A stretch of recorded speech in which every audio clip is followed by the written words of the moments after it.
Hi there, my name is Amanda Kaufman. And I'm Chris Lavelle. And you are listening to the C.R.U.S.H Method Show.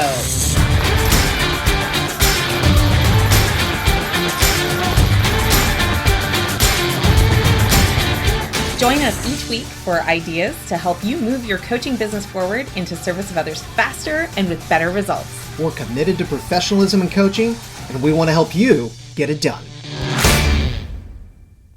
Hey, welcome to the C.R.U.S.H Method Show. My name is Amanda Kaufman. And I'm Chris Lavelle. And we're so excited that you're here because we want to talk to you today about a topic that could change your life. Yes. Oh, wow. Nothing like setting expectations. Right? Not bad for a little blog video or a podcast one day. And by the way, if you didn't know, we have a podcast version of this show, so you're welcome to download it. And we can join you on your commute. So, today we're going to talk about the mindset of resources. Ooh, I like that one. The mindset of resources. Yes. So resources might be money, time, energy, knowledge, all kinds of resources. Yeah. Resource agnostic. Resource agnostic. So we're talking about all the kinds of resources because I like to think of resources as being like energy. And energy that you can transfer and it like flows and it moves. And when we realize that we can direct energy wherever we really want to, that's where we get to create and design an amazing, amazing life. So I am super stoked to talk about this today. Oh, I'm looking forward to it. Because this is honestly an area that I personally have struggled with quite a bit. I'll own that. So I'm actually really eager to kind of dig under the hood a little bit. Yeah, and it's common. And when I say common, I mean, like, I think everybody kind of deals with this. In some way, shape, or form. Probably so, yeah. Yeah. So when you have this scarcity kind of consciousness, this not enough of resources thinking. You know, I don't have enough time. I don't have enough money. I don't have enough friends. I don't have enough. Somehow, I don't have enough. So what have you struggled with in that area? Well, I think throughout most of my life, even growing up as a kid, the topic of not enough financial resources or concern about financial resources has always been a big factor from when I was a little guy. And it's just from some of my experiences.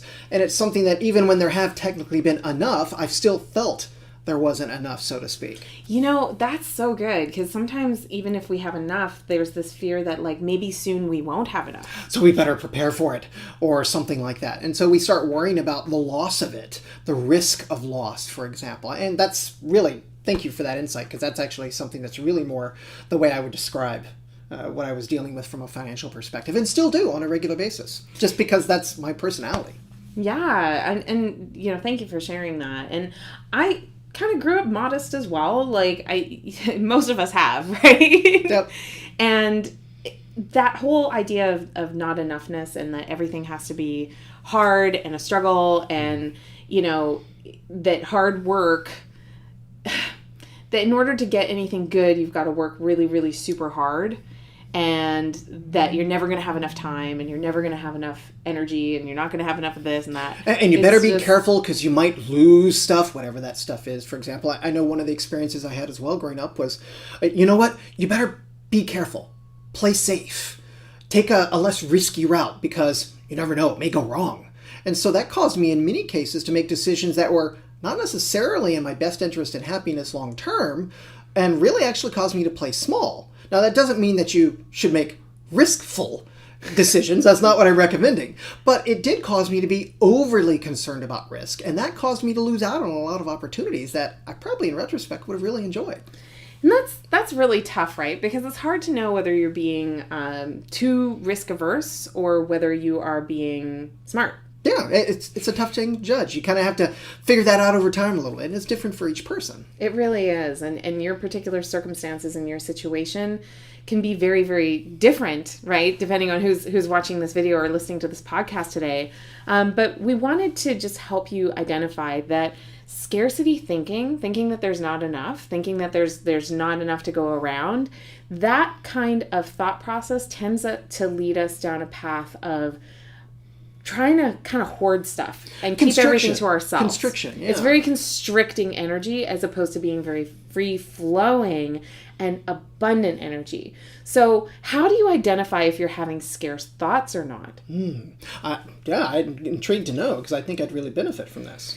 I feel a lot of pressure personally. Like, and when I mean pressure, I mean it almost feels like the world's kind of caving in. And so I don't have enough time. I'm in a rush. I've got to get it done like now. And so it tends to have like a hurried, erratic kind of a feeling to it, or just like a really blunt kind of overall pressure. Well, think about that for a second. That drives a lot of stress in your mind and in your body. And when you're stressed or fearful, because that sounds a little like fearful to me maybe. Sure. When you're fearful, your brain actually goes kind of into survival mode, and your body physiologically goes into survival mode.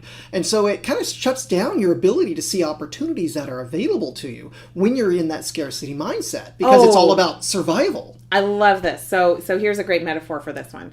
Imagine that you just encounter like a pack of lions, right? Ah! If you see that, you're going to just beeline straight, and you could be running through a bush full of thorns and all kinds of craziness. Even though if you'd moved 3 feet to the left, there was a clear path for your escape. Most people, when they're really scared, they're going to just go right through the bush, right? Yep. And they're not going to be able to go, maybe I should step 3 feet to the left, and then I will go around it. Or they may fail to observe that the lions are already doing something else that had not seen them and could care less about them. So there was no reason to sprint off in a mad, harried rush. Exactly. So I think having presence of your thoughts and your mind to realize that scarcity can trigger so much fear and anger. Oh, yeah. I think that's another place that it can show up for me is a lot of like frustration and getting pissed off, right? I'm guilty of it too.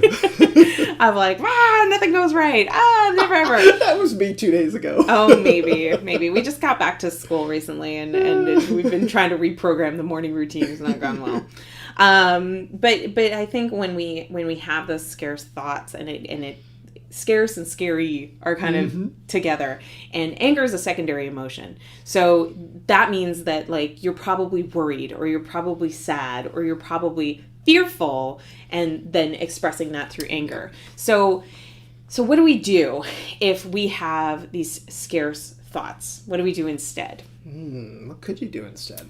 1, observe your thoughts. So this is where having a meditation practice, even if it's like 2 minutes, to just notice what kind of thoughts you have and notice what feelings you're experiencing, what emotions you're experiencing, and the stories that are playing out in your head. Okay. I think sometimes when we're just like in the full feeling mode of the moment, we don't actually hear the thought. We just feel the feels, right? So it's more becoming aware of it, acknowledging it. Hey, I feel upset, fearful, whatever it may be. Exactly. So that's number 1. And what happens when we do that and we recognize that I'm having a thought of me needing to protect me, often you kind of chill out almost immediately. Because if we can replace that, if we can accept the gratitude of how good this moment really is, that is just like turning on the light in a scary room. What do you mean by that? Because if I'm in a fearful or upset moment, I'm not really thinking about gratitude. Yeah, exactly. You're not. So that's why like having that pause and observing the thought and observing I'm really angry right now. I'm really upset right now, and not engaging with the thought. So usually when we engage with the thought, it'll sound like, well, I'm really angry right now because Amanda once again made us 5 minutes late for the school drop off, right? That was me. That might be a real example. Or me, I'll own my side of it of I'm feeling really hurt right now because I did my very best and I was still late. Nobody appreciates how my very best was very good. But when we instead of engaging with the thought and justifying why we need to feel the way we feel, if instead we go, oh, I'm feeling this. I get that now. Okay. I'm feeling this, right? And see it. And just sort of take a beat to then really get mindful of put it in how's perspective. This feel in the the overall scheme of things. Yeah, perspective. Put it a little in perspective. Exactly. So I'm really upset. Why am I really upset? given everything else that's going on, is it really warranted to be that upset? And to your point, she mentioned earlier in the week with going back to school, that did help me personally reset. In that case, I'll own it. Well, and what are you really grateful for in the moment, right? I was really grateful that we were actually able to go together to drop the boys off. Oh, yeah. That's so sweet. Yeah. And I think when we really practice gratitude from a place of genuinely appreciating what we have in our life, it's very, very difficult to get sucked into the struggle, right? There you go. So this is such a big, broad topic. We could seriously get into like all the books and all of that kind of thing. But I want to give you just like a really quick little practice that we found makes a huge difference to having an abundant mindset. Oh, absolutely. And there are examples all around here, around the screen, around the camera, and everything else of what this is. It's my good friend, the Post-it. And so to explain what she's done here, she has Post-its all around her screen, on the walls, in the office, etc., that are really actually reminding her of abundant thoughts. Exactly. And like these are empowering thoughts. These are thoughts of gratitude. This is like, you know, outside my comfort is my zone is one of my Post-its. Focus on coaches, they need you is another kind of a thing on the wall. Take a 2-week vacay and 4 QDDs and daily play. Quarterly date day is QDD. It's one of our favorite things. Right. So, you know, like I've got my goals around there. I'm also, you know, really thinking about why I love to do what I do. And I'm so grateful for being able to do what I do. And just having those little Post-it reminders all around me of like the goals, the abundance, the fun. It just makes a huge difference. And that's not to say I never get into scarcity. I mean, like I deal with stress, frustration, anger all the time. All the human emotions. Big range of emotions. And I use lots of words that are very characterful. We like our words. What can we say? Expressing our words, right? And I'm a big feeler. I'm very, you know, empathetic, but I also, you know, I just have lots of good, strong emotions. Very healthy.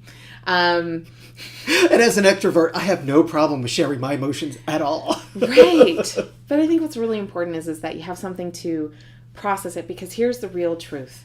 If you've got breath in your body, if you've got a conscious mind, you can do almost anything. And maybe you can't get the result like right now, snap your fingers, but you can take one more step toward. Absolutely. Always. No matter how bad it gets, you can always take one step toward better. And if you can keep that mindset that resources are abundant, that you have breath in your body, that you have people around you who care for you, and engage with the resources you do have, that's when your life changes. Well, you know, one of the things you shared in the past, and it's probably one of the favorite things you've shared with me that I personally have learned from, is that idea of what's the next most right thing. You don't have to think from the perspective of, well, I don't have all the resources to do all the things. Okay, but what's the next most right thing that you can do? You have the resources for that because I said that you can do. Well, that gets you started. So just take that one step, and you can be abundant towards that one step. Exactly, and you just do it again and again and again, and now you have momentum, my friends. There you go. So thank you so much for tuning in today. We've just loved hanging out. And always fun. Don't forget, you can always listen to us on the podcast if you want to take us on a run or go for a drive. And we'll see you again next week. All best. Bye-bye. Bye. On that note, we want to thank you so much for tuning in. Can you please do us a favor? Please go ahead and subscribe to our show. And if you would please take a moment and rate and leave a review of our podcast, it'll really help folks find us. And if you're a coach who is building your practice, go check out www.thecrushmethod.com to find our latest free trainings and worksheets for coaches committed to making this crazy world of ours a better place.